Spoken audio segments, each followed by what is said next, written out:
I'm so happy to be here now with Victoria Davis. Victoria, I think you're in New York. Am I right? I am in New York. I'm in Brooklyn. I can see the brick wall behind you, which like is so quintessential New York, and that's cool. I can't wait to ask you questions about your New York life. But before we go there, can actually I just want to ask a really easy question. How are you feeling today? I'm feeling amazing. All right. Today's been a really good day. This Brooklyn brick and a rainy morning is the best way to start any weekday or weekend. Very cool. I found you via Instagram and I saw that both Dharma Yoga and Aaron Body Aware follows Mm, you. And yeah. they're both people that I really look up to and admire. And I Hmm. thought, oh, Victoria, she looks really cool. And so I reached out to you and you agreed to join Yeah. me here. So first of all, thank you so much because I really do appreciate this. So happy to be. Can you tell us a little bit about yourself? Absolutely. So my name is Victoria Davis. I was born and raised on a farm in Illinois. And so I think that kind of mindset has really set the stage I've been living in the city now for about 12 years, but my heart still, whether it's from spiritual practice or just from the way that I was born and all the karma coming into this life, I just really love and kind of require this deep sense of inner thinking and inner time spent. So getting back into the more general aspect of growing up on a farm, and then I came to New York for the first time at 18. I did really well in a competition that sent me kind of all over the world, and I ended up in New York finally when I was 19, 20.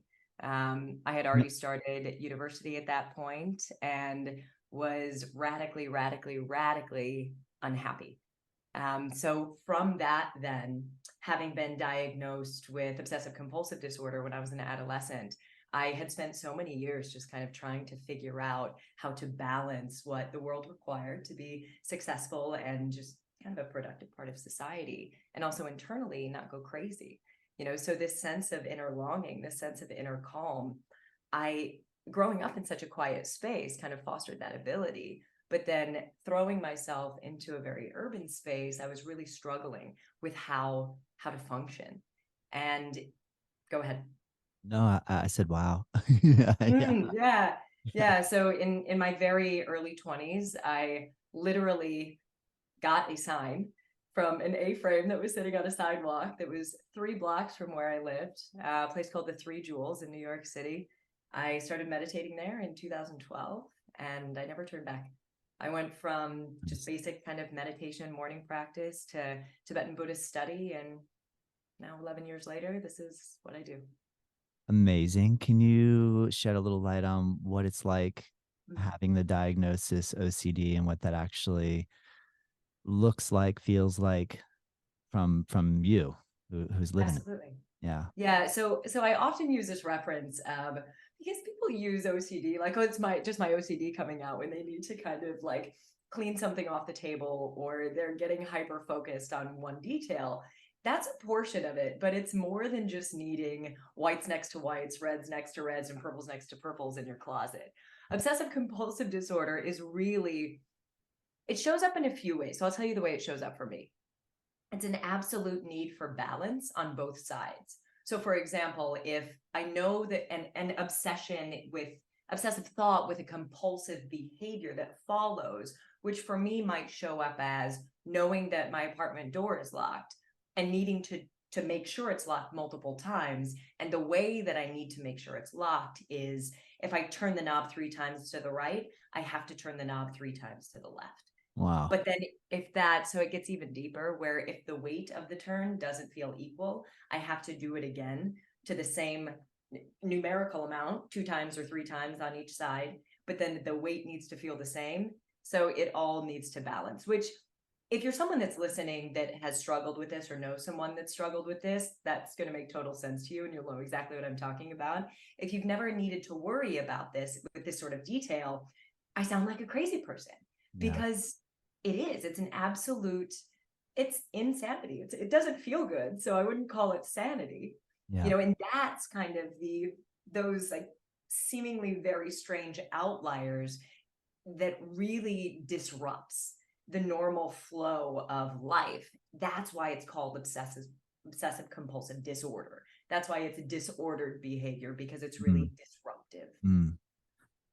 Do you see that showing up in your meditation practice in terms of like a right left balance? Is there another way that that shows up? Maybe something physically, like if your one knee is higher than the other knee, or I don't know how I could probably come up with a bunch of different, like two Mm. different sides to the coin scenario, but or does the meditation almost help balance that intensity for you? What have Yeah, you, so I go yeah. ahead. No, I was gonna say, what have you observed there?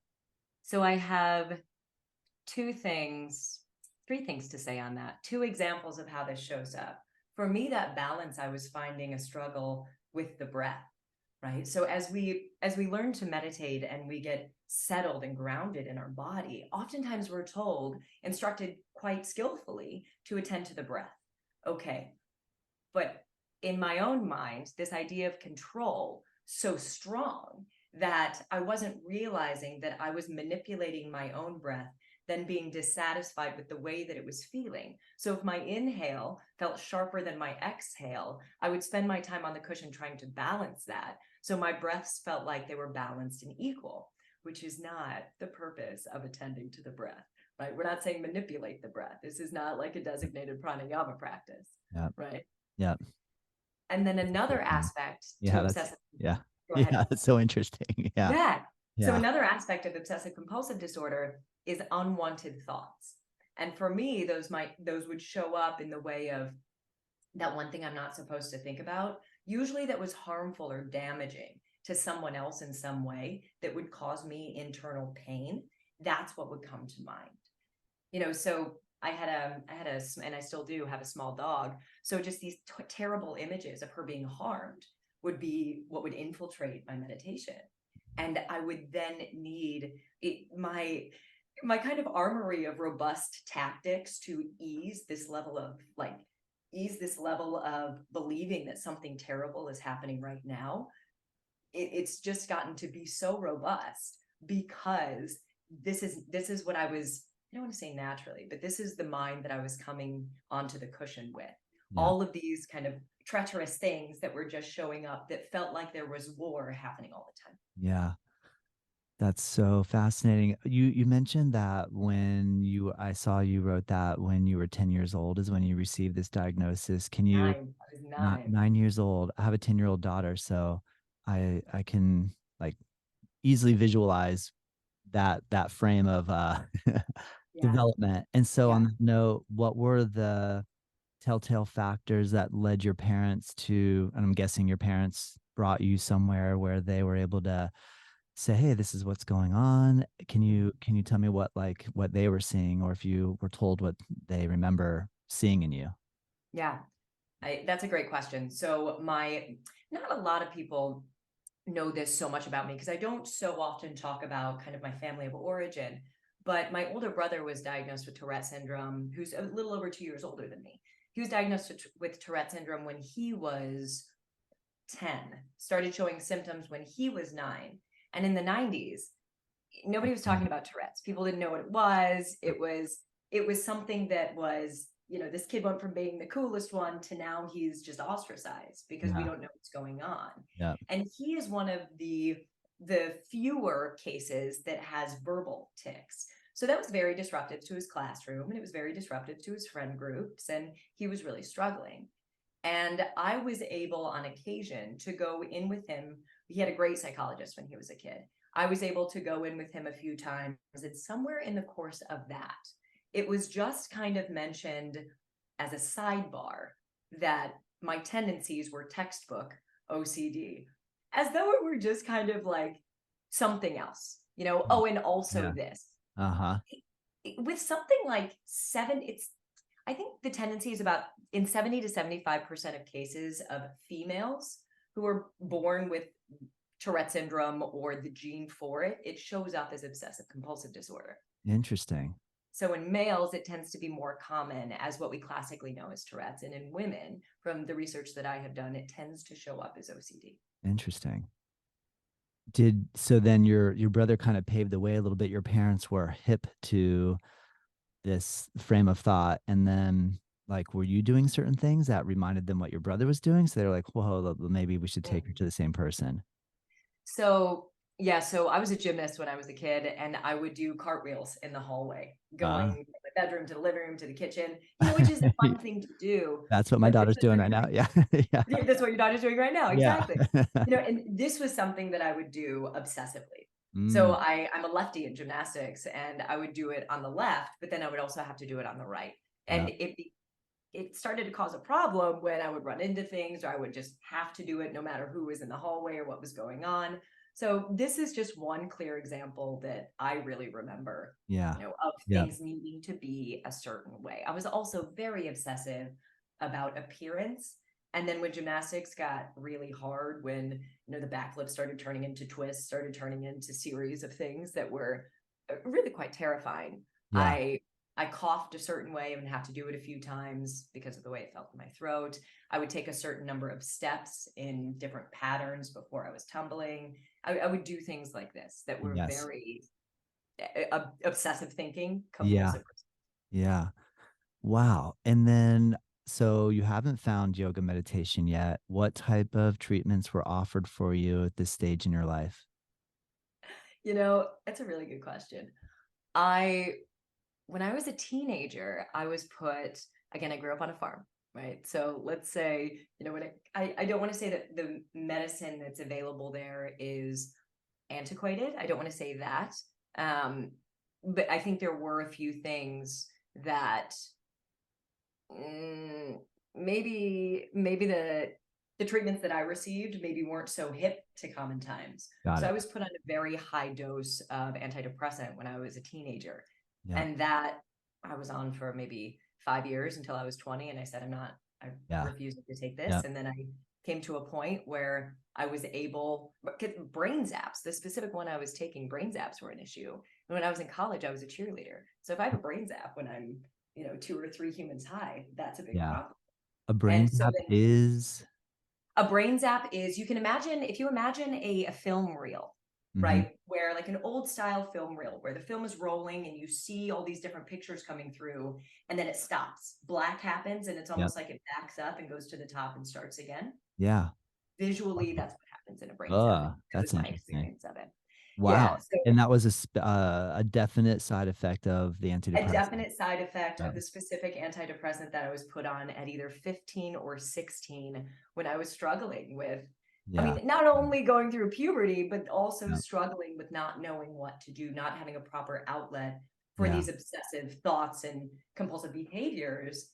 And anyone who really understood that I had access to treatment for these things, I wasn't introduced. Gymnastics was the closest thing that I had to yoga until I moved to New York, until I turned 20. Yes. So in line with that, I genuinely believe that these sorts of quote unquote disordered thinking, which is much more normal than what we consider normal to be. I personally don't think I know anyone who's normal by way of psychological definition.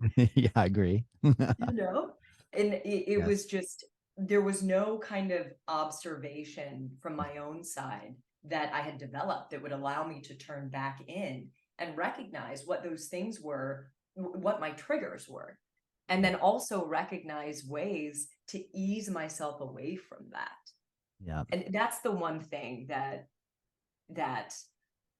in years to come, if my children struggle with this, that's the one thing, that I think would be the biggest gift that a child who is struggling can be given. Nice. That makes sense. Is this type of is are you able to manage it and control it?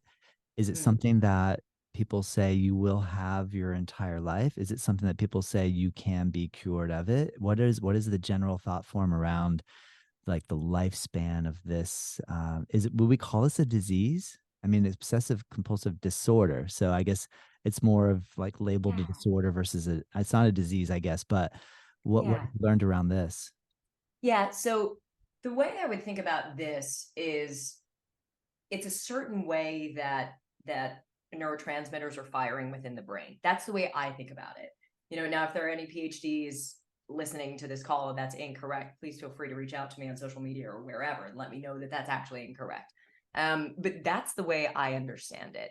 And if that is true, and this is the reason that I do what I do, that I've spent the last 10 plus years doing these things, because it was really when I was in retreat that was very unsuccessful it was successful. It was very difficult for the first time in 2014, that those two primary things that I was mentioning earlier, these terrible thoughts and this having to balance the breath and all of these struggles that were very OCD facing, right? That were coming into my own mind. That third thing that I mentioned Yeah. to say about meditation was really that not only learning how to relax the body, understanding that the exhalation has the ultimate power to release all of these things, doing it enough that it becomes second nature, Mm. such that when I walk out of my apartment building, do I know that this door is locked? Do I know my own tendencies, right? Yep. That's kind of the wisdom wing of everything we study. Yeah. Do I know what my patterns and tendencies are? Okay, got it. Right. Now, also the self-compassion aspect of everything we do, the compassion in general aspect of everything we do is, what do I need in this moment to be most happy and most meaningfully successful? Mm. That Right. makes sense. And Yeah. for me, walking out of the apartment, that means be fully present. And if there's something on my mind, take a long exhalation, whether it's meditation or leaving the house. Long exhalation. I say out loud, the door is locked. I move the knob as I need to do. If I need to move it back in the other direction, I do it, and I'm very present when I do. And then I walk away. That's really cool that you brought that up. I keep hearing so much about how this longer exhalation than inhalation breath is so pivotal in accessing our parasympathetic nervous system. Am I correct? There's And parasympathetic. so I've been Exactly. I've been trying to practice with this, like in all sorts of activities, like when I'm walking and I'm getting my heart rate up, to even try to do the long, slow exhalation. And then I know this maybe this is a little kind of out there too, but I like to watch like how fast my heart is beating on my watch, Yeah, and I'm like sure. try to like manipulate my heart rate with that breath and Mm, experiment with it. It's mm, so interesting. I love that you brought that up. Like go into the door, long exhale. Yeah. yeah, I'm about to lock the door. exactly. Yeah. Because if Yeah. we think about, so this was what I really took away, not having studied anything necessarily biological when I was in school, right? Or not studying anything necessarily neurological. I studied media studies and linguistics. And that so got me interested in the way the mind processes information, Wow. right?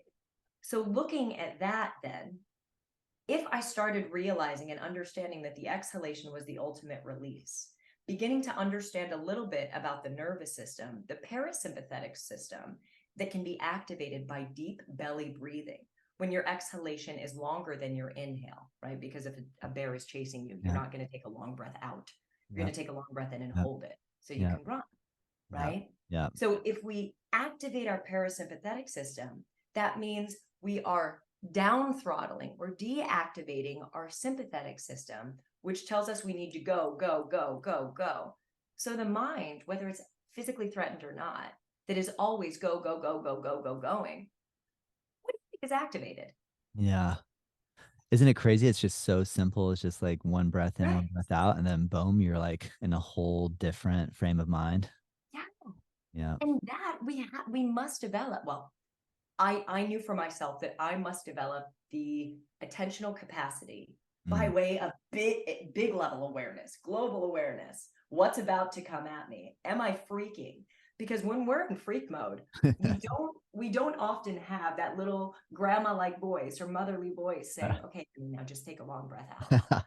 Right? True. We're in True. it. Yes. We're Yeah. in it. So that repetition, where's that exhale? Where's that exhale? Making that second nature, that's when I really started to connect.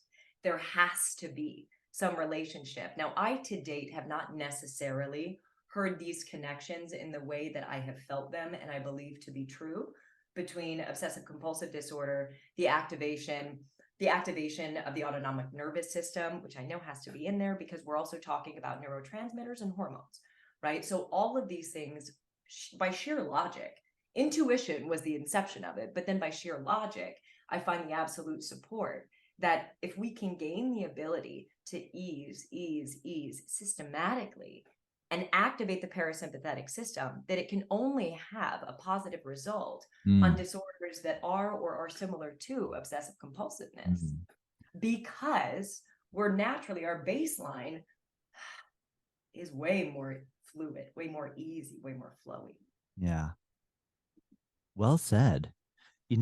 I found your website and it's at wellspringmind.com. Right. And I was impressed by it because right when I went on it, I noticed that like it seems like a collaborative and or corporate um, group. And it looks like you're promoting massage therapy and mindfulness, yoga, Mm-hmm. breathing. Can you give me the full answer to what is it that you do, Victoria? Like what Yeah, what is your absolutely. job? Yeah. Great question. Great All right. question. All right. So essentially, I'm a teacher and I founded Wellspring Mind. So Cool. what I myself do, the way I kind of encapsulate the way that I teach is I work with meditation, mind training, and movement practices to genuinely help cultivate and maintain genuine happiness. So we're looking to foster that sense of genuine happiness. We have to understand what it is. And then once we feel it, we're working to maintain Cool. right?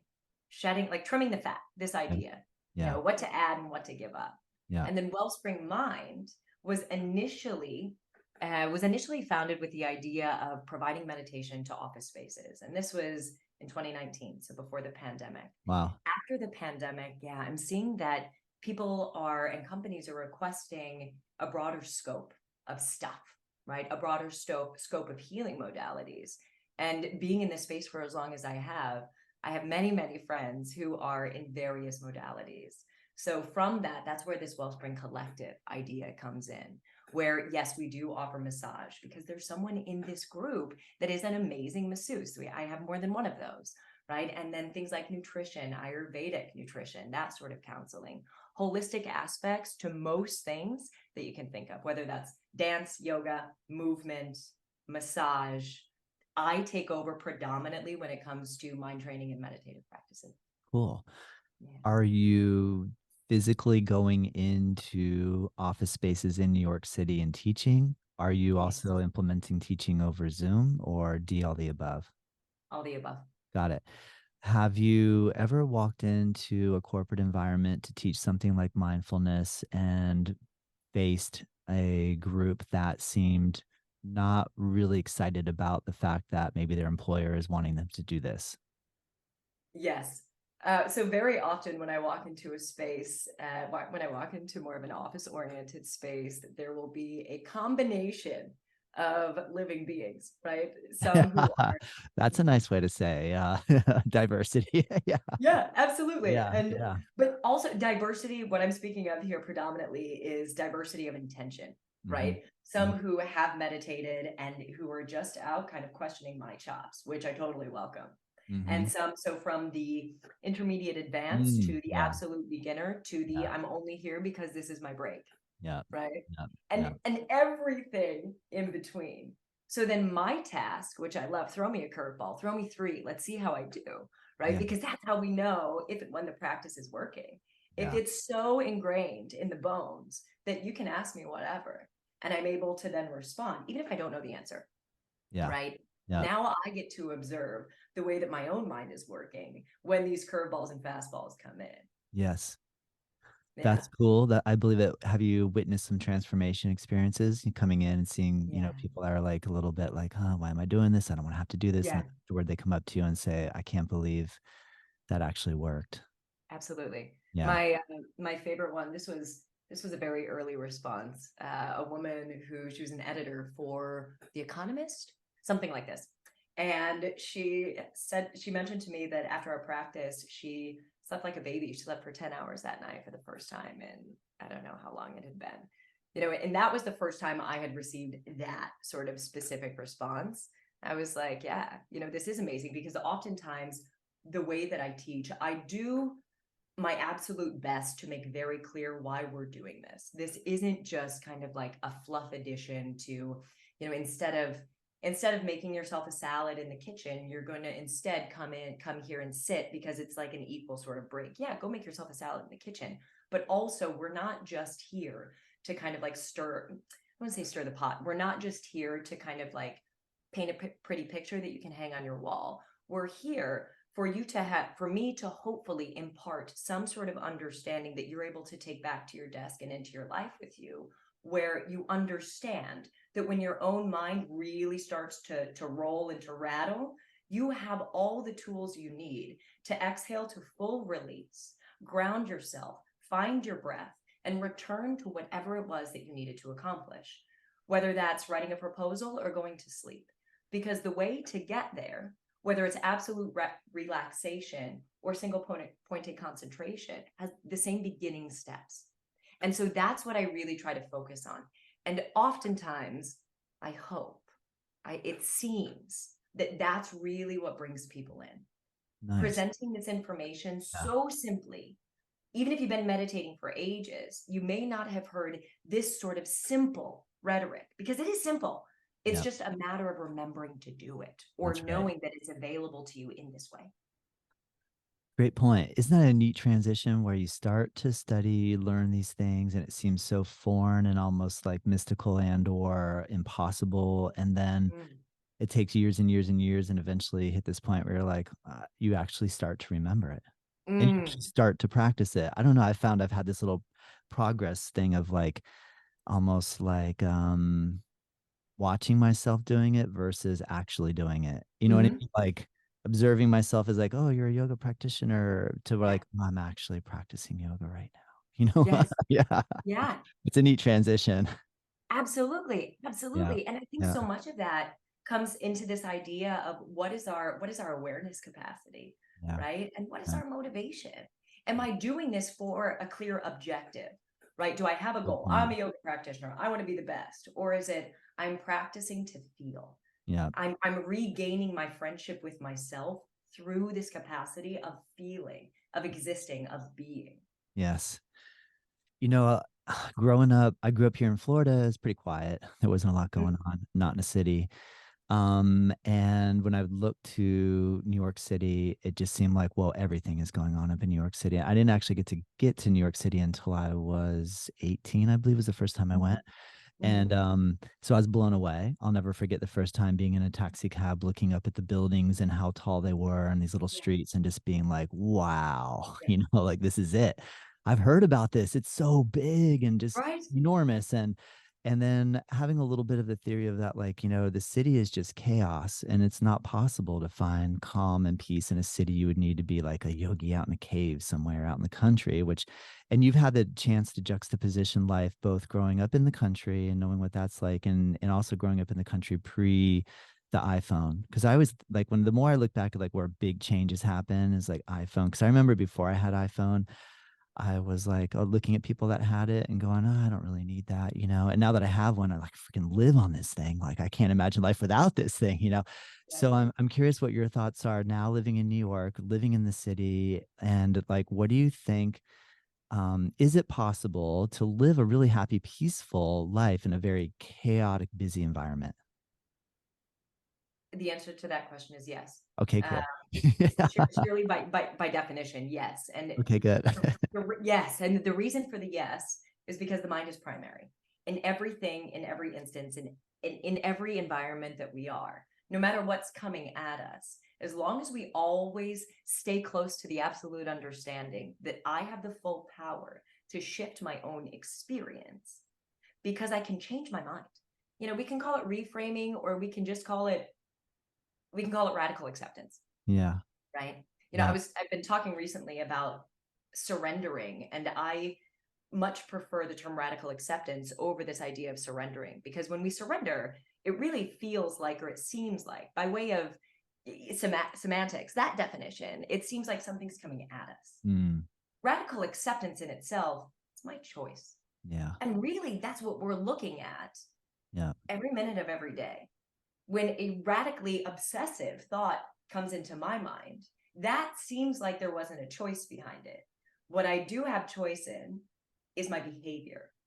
Do I breathe before I feel like I'm forced to act, right? When I hear all of these sounds coming through, do I feel anger rising? I don't do well with human made sounds. So that's anyone who knows me well probably knows that first thing. Human, like burps and chewing noises and More like construction, unnecessary human. screaming, Got it. Got it. honking Got that it. I find to be like, Got if it. someone's not in danger, don't Yeah. honk. You know Got what it. I mean? Yeah. Yeah. So yeah, so like so like, Fair enough. burping and things like this, that just happens, right? But when it's noise that I think is wildly unnecessary, Yes. that really irks my entire being. So that's an opportunity to say, okay, what's happening? Why Mm, am I feeling so sensitive to this? Even without digging into that and getting discursive about it, there's the opportunity to, what did we say before? Release it, relax, let it go to the best of my ability. Because when that anger rises, when that heat really starts to swell, what's happening, yeah. right? What's happening Yeah. to the nervous system? Yeah. Good point. And what's the remedy? Yeah, exactly. Great Let it point. go, let it Yes. be. And if you can change it, change it. If you don't like where Mm-hmm. you live, move. Mm-hmm. Mm-hmm. Right? If there's Yeah. a jackhammer that's operating right outside your window and your bathroom feels like a sanctuary, go work from your bathroom. Yeah. Yeah. Yeah. What have you found then in relation when you look back to country life and or when you go back to the country? Because I often hear people that grow up in a very bustling, exciting environment like New York, they go to the country and they go, oh my gosh, like either A, this is so peaceful, or B, I think I'm gonna go mad. It's so quiet. Yeah, I'm not one who's going to go mad. So I am, it's been very clear to me. I moved back to New York City about 6 years ago, 6 or 7 years ago. I lived in Australia for quite a long time. I was Oh, back cool. and Me forth. too. Where in Me too. Australia? Nice. I was in Melbourne. Nice. I was in Western Australia near south of Perth and Margaret River. Nice. Very Cool. nice. Cool. What I'll question you more about Australia. I'll let you Please. finish your subject though, what you're gonna say. Yeah, yeah. So then from there, I moved to California, and I was able to be very close to the Pacific Ocean, and that was so cathartic and healing. And there was something in me. There was a call that had to do with one of my teachers. It had to do with Sri Dharma Mitra.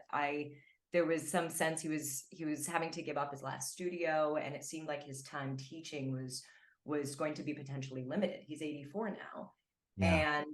and I thought, okay, I have to go back, and I was on retreat back on the East Coast, and I got this calling. It was like, you have to move back. It's time.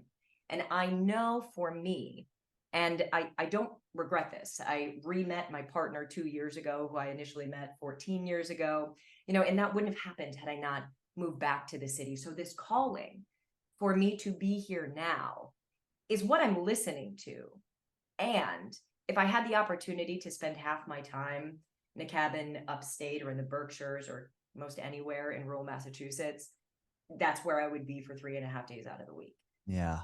So that said, I love silence. I also understand the absolute the potential, the skillful intent, like the reason to be in an urban space. It's so it tests everything we work on the mat and on the cushion. It's such a wonderful test, and it's an opportunity to show up for people who have not had the opportunities that you and I have, for people who haven't been exposed to these teachings and these ways of thinking. Yeah. Great point.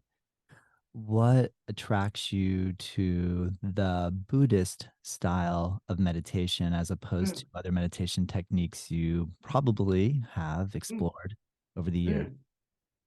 Yeah, so that's a great question. So this is I had the the immense fortune of meeting my heart teacher within maybe 6 months of starting to meditate, which doesn't happen for everyone. So if you're listening and you feel like you just haven't met that teacher who really, really, really, really, really moves you, my strong suggestion is just patience, because when you are ready, that teacher will just show up.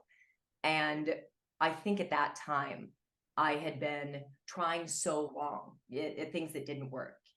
different relationships, different pharmaceuticals and ones that are less legal, and geographical changing, and kind of like job shifts and mind shifts, and trying so many things. But what I was really looking for, what I really needed, was someone to teach me how to attend. My attentional capacity was on the floor. I was so distracted and disruptively distracted basically all the time, that what I knew that I needed, I didn't know I needed it until it was presented to me. If we don't have the ability to harness our own mind's capacity to focus on something which requires relaxation, which so many of us need to learn, then I wasn't going to get very far at all. We have to learn to relax, and then from there we have to learn to focus, and then we can basically do anything. And I had a teacher show me that. Now, almost 12 years later, I guess 11 years later, I'm seeing that that teaching and the way that I received it is quite rare, even on the path that I'm on and with teachers that I've experienced. So much of it is just do this and trust it. Do this and it'll work.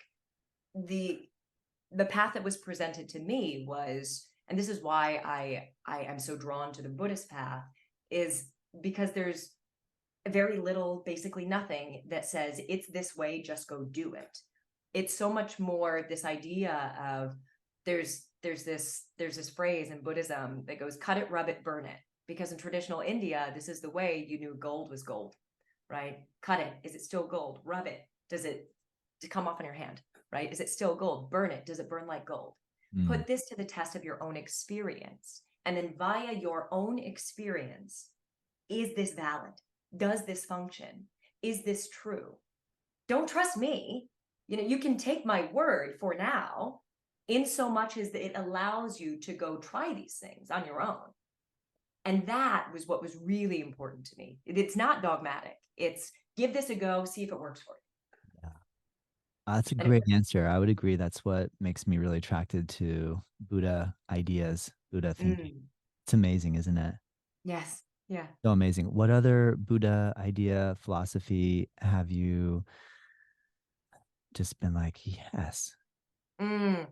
So this other concept of this sheer idea of looking at the path as like two wings on a bird, wisdom and compassion.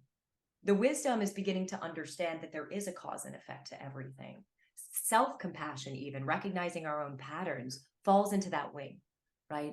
Gain clear understanding here, and I'm pointing to myself, gain clear understanding of what happens and what works within and for this container of my own body, speech, and mind, and then compassionately apply that to everything else. Mm. Because everyone is in the same boat as I am. Everyone, all of us, long for genuine happiness and its causes, long to be free of suffering and its causes. And if I'm able to rejoice in the goodness of someone else and understand that in every environment and every opportunity, whether I hate it or love it, if I'm able to begin to approach that with equanimity, with this sense of radical indifference, this is fine because my mind is primary and I am fine, Mm. then that might just be the road to genuine happiness. Wow, that's a great little nugget. You're well spoken. You do a great job of conveying your ideas. Well done, Thank Victoria. Yeah. you. What are you reading these days? Do you have anything good to recommend? I do. So something that I am working with now, there are two texts that for the last many months had been going back and forth between. And one has to do primarily with trauma. So The Body Keeps the Score is a Yeah. text that has been very telling for me. Yes.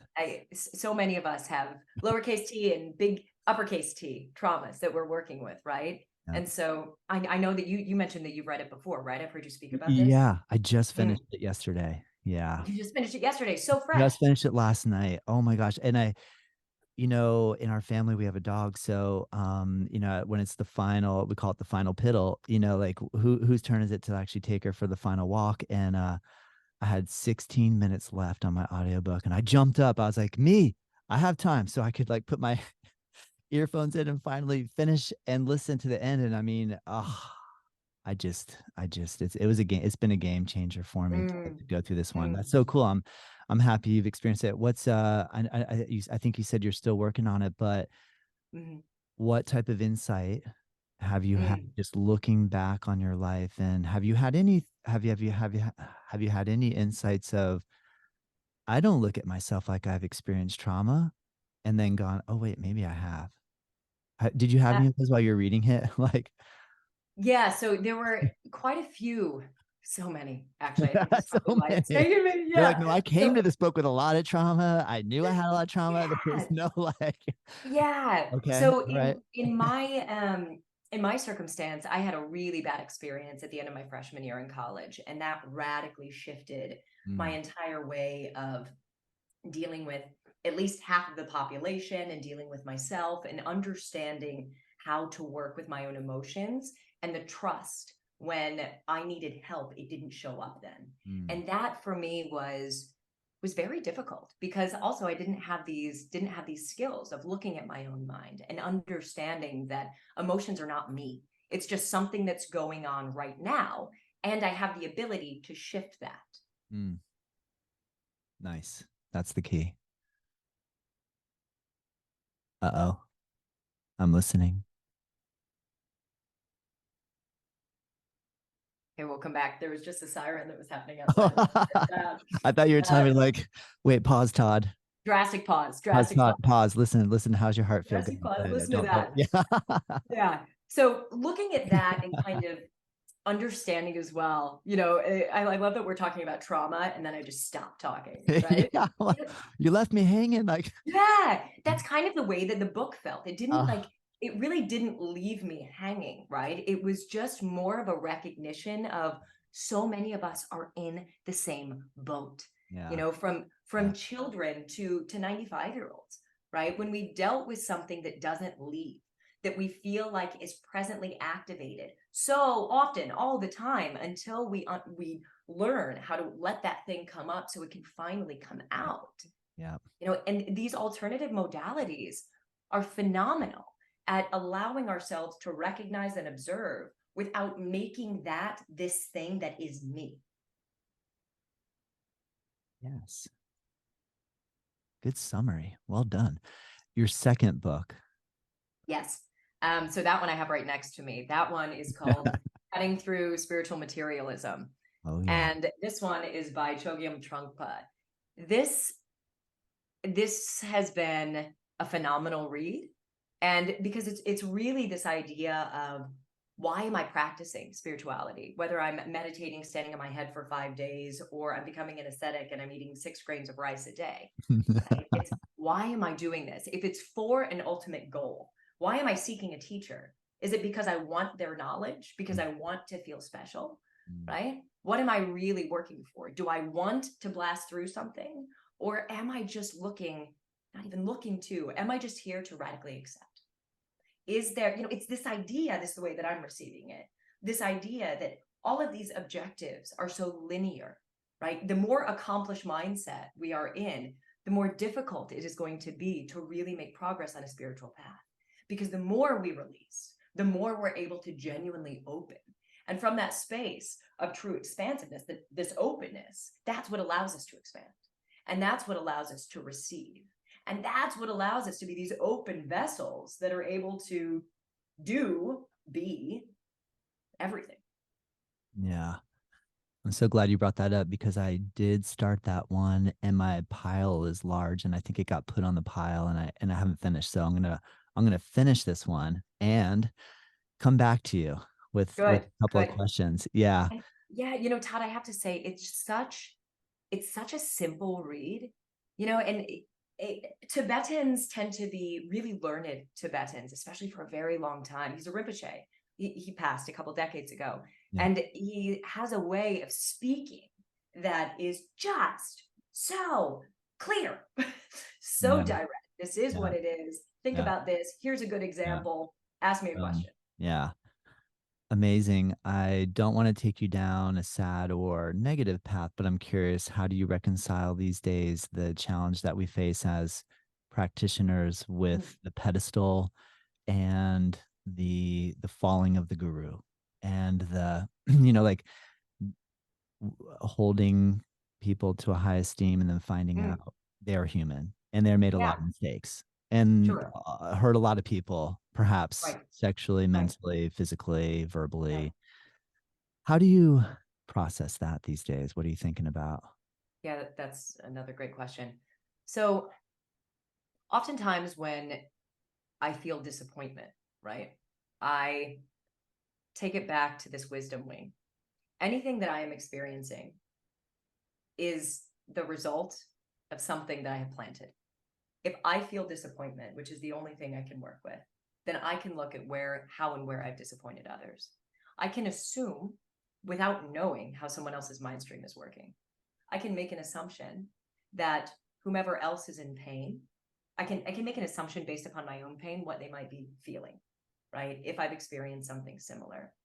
And with the biggest heart that I can possibly offer, I feel compassion for them and for the teacher and for the guru and for the former pedestal holder that is at least, if not seemingly lower, standing that I am right now. And I'm just using myself as an example. This is only for story's sake, for this line of conversation, right?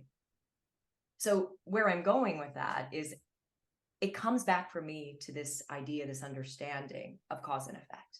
Anything that I am feeling is something that I've planted. And that doesn't mean I deserve it, right?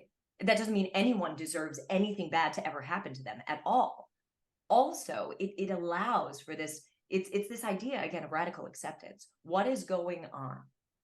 Which then allows me to look at my own behavior, maybe not even in this scenario, maybe with other people, right? Have I been deceptive? Where have I done something that I might not appreciate? So, how do I deal with it as a teacher? I Mm. don't ask anyone to trust or just take for granted anything I say. If anyone feels uncomfortable by something, hopefully at the end of the lecture, then they bring it up and I welcome that, right? And for questions like that, for questions like the recent debacle with His Holiness with the Dalai Lama, right? I got a few questions on that. Well, how do you make sense of this? Can How do you you make explain sense that of one? I this? haven't heard that one yet. Um, I didn't look too much into it. There was something about he was talking to a young boy in very close proximity, Oh, and maybe he I did. touched his face in a way That's right. That's right. that Yeah. having been in the presence of His Holiness a couple times, and just this is what I would call intelligent faith from my side, understanding how playful of a living being he is.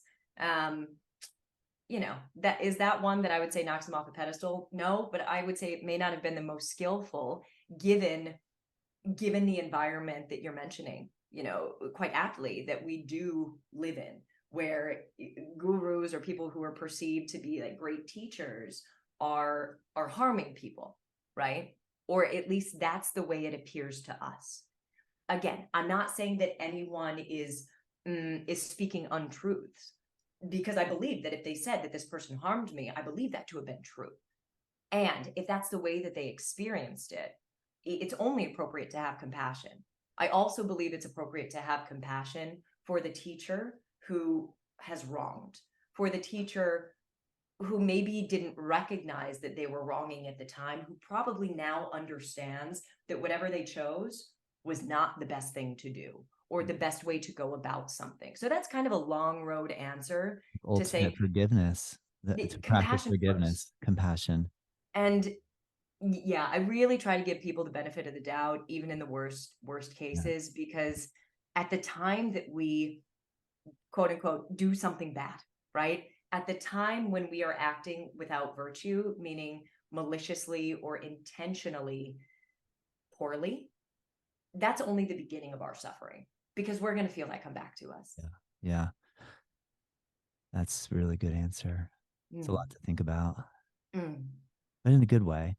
I think you're right. I mean, it's because it's easy. I guess going back to the idea of trauma and then looking back at generational trauma. And then, yeah. if we experience something from somebody that's traumatic, but then we look back at what their past was like and how they were treated. And you start to see that, some of these things we've learned and other things we've maybe we're just going the wrong direction and we explored the wrong direction or whatever. But Yeah. You're right to be able to look at someone and say, well, huh, I wonder what happened in their life that caused them to do that. I wonder, what how were they treated? And that does help me build a little more compassion Yeah. in situations versus that, thrown to the fire, Yeah. Todd, I was even going in the forward thought of that. It's beautiful, the ability to look back, and say, they must have. The way that I'm looking at it is more, this is only the beginning of their suffering. If they're intentionally causing suffering unto someone else, yeah, they probably have undergone bad things. And this is not the end of their suffering. If they have caused that unto me or someone else, they're going to have to receive it again. Mm, Because that, in my understanding of the way that things work, that's the cause and effect I'm talking about. yeah, And it's not like throw them to the fire, they deserve to burn. It's not that either. It's yeah, just with the strong understanding or the belief that if I'm intentionally doing something bad to you, mm, something bad's going to come back to me. yeah. Trusting in the cause and effect, Yeah, it kind of trusting in cause and sucks. effect, that we Yeah, don't have to also get only test it involved. with the good things. We That's don't my have strong suggestion. to Only test test it it with the with good stuff. Yeah. test it with the good stuff. What's the last good stuff test you've performed? So there's a practice that I love, love, love, love, love. That was brought to me years ago. I believe it's labeled as coffee meditation, which is kind of funny. It's a discursive meditation. Coughing, coffee or Yeah, coughing? coffee, coffee. Coffee. I like that. All right. Yeah, which is kind of funny because it's done, if that's what it's called. I hope it is. Mm, It's done before you go to sleep. Just a remembering of your day, of three great things you did during the day. And when I say great, I mean a virtuous intent, right? Altruistic, not thinking of yourself. Whether you very kindly, or even just with 50 cents, tipped your barista in the morning, if you held the door for a woman with a stroller, if you smiled at someone walking across the street, right?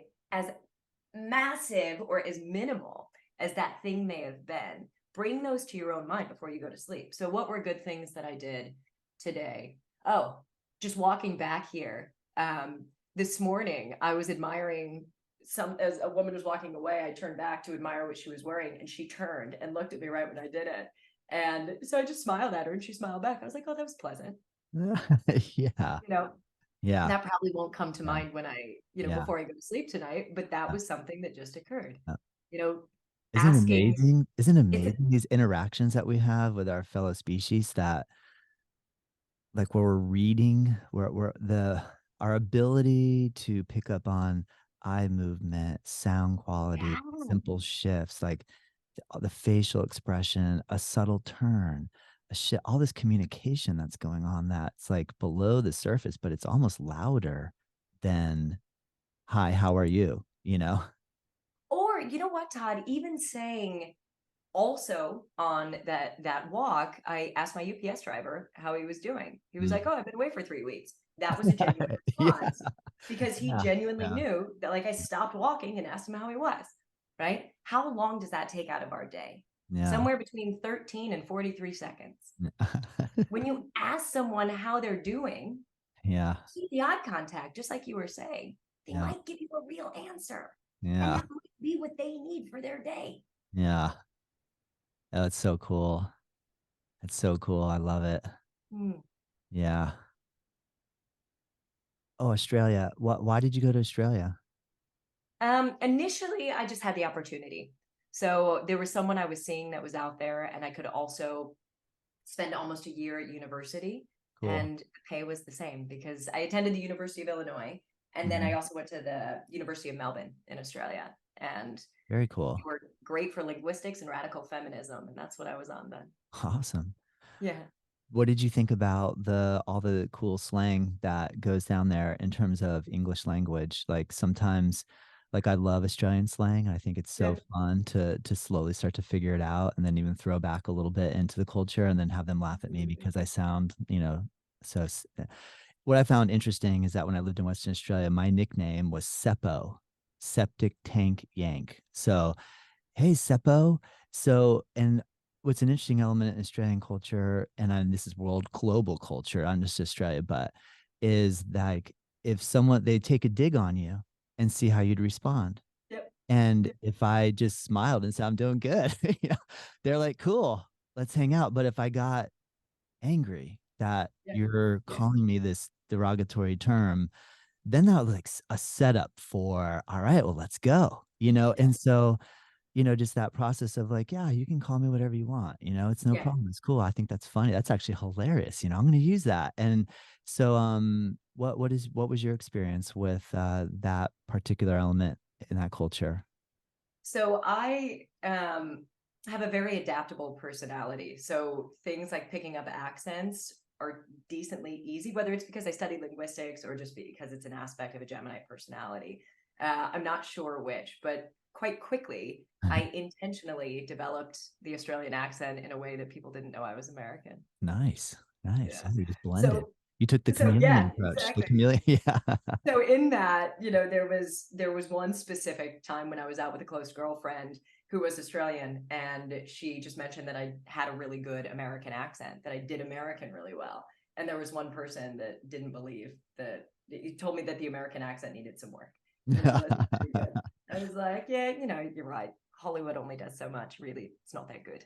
Oh, good point. Hollywood. I mean, I remember at that time too, I was like traveling internationally, and a lot of people said, Todd, you should put either a Canadian or Australian flag on your backpack. You'll be received a lot better. And I That's always part have of the this reason like I did it. this little you know, I think for all you Americans listening, we need to, at least in my opinion, so you don't have to take this too far if you don't want, Mm. but we need to look at the world from other people's eyes, and I think we do a good job of that in some cases, and in some cases we don't. But I mean, that's why I know it is a privilege to be able to travel. So for me to say, here, just go travel the world and see how the world sees us from another culture. I mean, that's a privilege and a very expensive one to be able to do that. So I know that that might not be the best advice, but I do think that I gained so much from seeing what I look like from the other side of the world. And I learned a lot. But at the same time, I would still be American. Like I Yeah. know you might not like me for certain reasons. Yeah. And the stereotype that was held of us. I mean, one of the things I heard a lot in Australia is like, you Americans are just so loud and noisy. Like you come in and you just expect that we should just serve you. You don't even try to speak our language. You just start rapping off English right off the bat. You don't even actually inquire, do you speak English? You Wait, know, where did you hear this? well, this was just traveling around in Australia. I mean, I also came across this, and I remember the first time I landed in India. And Mm. again, I won't even. I so try to stay away from politics. I won't even say what president's face was on the billboard that I saw. But I remember when I landed in Mumbai, there was a poster on the wall that had the president's head on it with a target symbol on it. I was like, oh boy, Oof. this is heavy. And then when we Yeah. went to our first hotel in Mumbai, they said, we need to see your passports. And I handed my American passport over, and they're like, they used the president's name at the time. Ah, you're one of those people. And I was like, bro, I didn't even vote that year. Like, I'm not into it. I don't even know. And it was like heavy. Like, I just felt that kind of anti Yeah. sentiment. And Yeah. Yeah. so I don't know, but that's good. I think it was good for me to feel that, to Yeah. kind of not Yeah. just think everybody loves me. I'm so Right. awesome. Yeah. What do you think? I that it's interesting bringing that question up because I have kind of made a point. This dip in, dip out. Australian is my most go-to accent. Like I'll even find that if I'm asking something annoying, like to a server in a restaurant, or if I have to ask something again, or if I feel like or I know you're not going to see me again, and you're probably not going to like what I say it in an Australian accent, and it's so much better received on the overall. And I think it's That's also hilarious. That's it's hilarious. genuine. Just simply Yeah, changing your accent, even in the States, you'll just switch yeah, to the Australian accent, yeah, yeah. and the person will like all of a sudden treat you a little differently. A little different, right? Because there is Mm, Australian culture has this just yeah, very I think so. general and genuine kind of no worries, mate.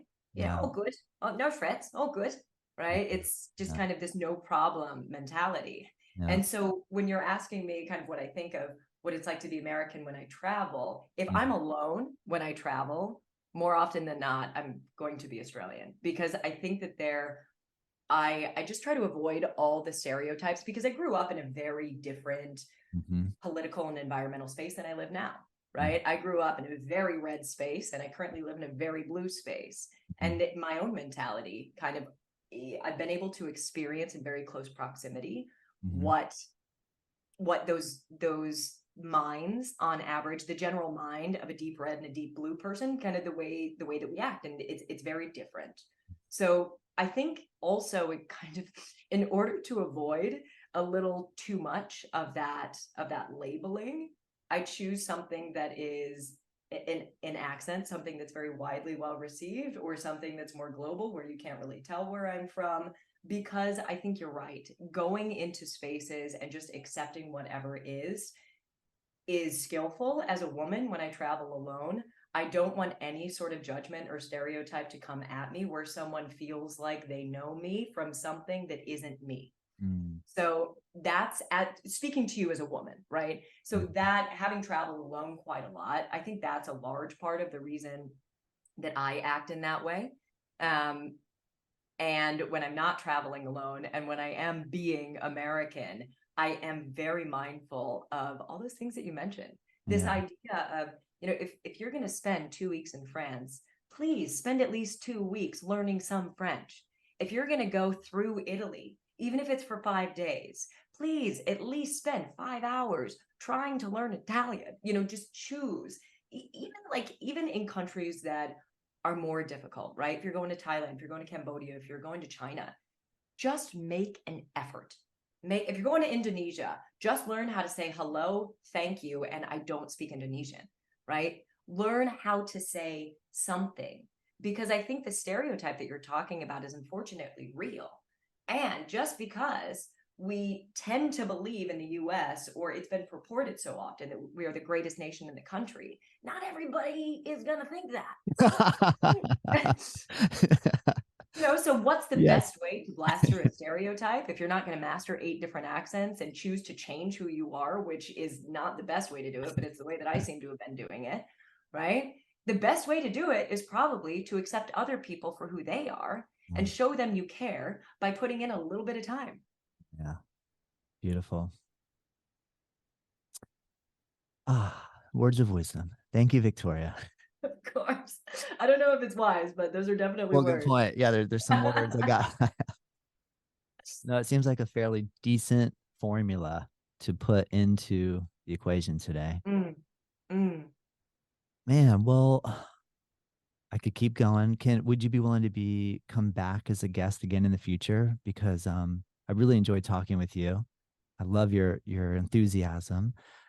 I love that when you emailed, you said, yes, let's just get some positivity out into the world. And if anything we said in some way, shape, or form didn't feel positive, I feel our intention is toward positivity. So If hopefully that will be anyone, felt. Hopefully that will be yeah, and understood. Yeah. genuinely, if anyone listening, going back to this idea of throw me a curveball, if anyone listening really does feel that, something was off with what was said, or it really wasn't positive, or didn't land in a way that will lead to that, I'd love to know.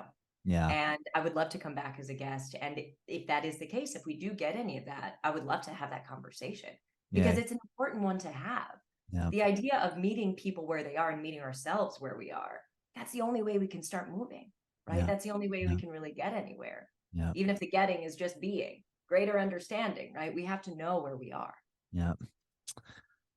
Cool. And it's also cool, Victoria. I think that usually if someone even got to the point in this episode listening, like if someone Mm, takes an entire hour to listen to a conversation, yeah. that's like one of the most ultimate forms of appreciation. I felt like when someone Mhm. actually listens to an episode and then they send me an email and they say, Victoria was great, or any little response like, Yeah. loved it, thank you. And to think that someone actually took a whole hour Yeah. just to listen to us, like Yeah.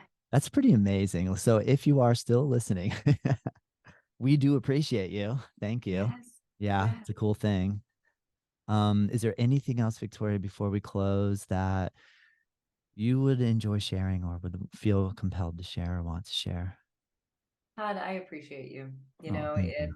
I think one of the greatest gifts that any of us can offer to others is recognizing what feels most truthful and meaningful to us in our form of expression, and then just doing it, and you have a voice to share. And I feel honored that you reached out and you asked me to be a part of it. And just absolute appreciation to you and to all the listeners, both not only for listening, but also for sake of encouragement to do what makes them, do what makes you feel amazing. And then even setting the intention before you do it of hoping everyone is able to do this, hoping everyone has the resources to get to the point where they are able to express in the way that feels most genuine and authentic to them. And that's what I'm honoring and appreciating. Thank you. Perfect conclusion. Thanks, Victoria. Thank you so much, Todd.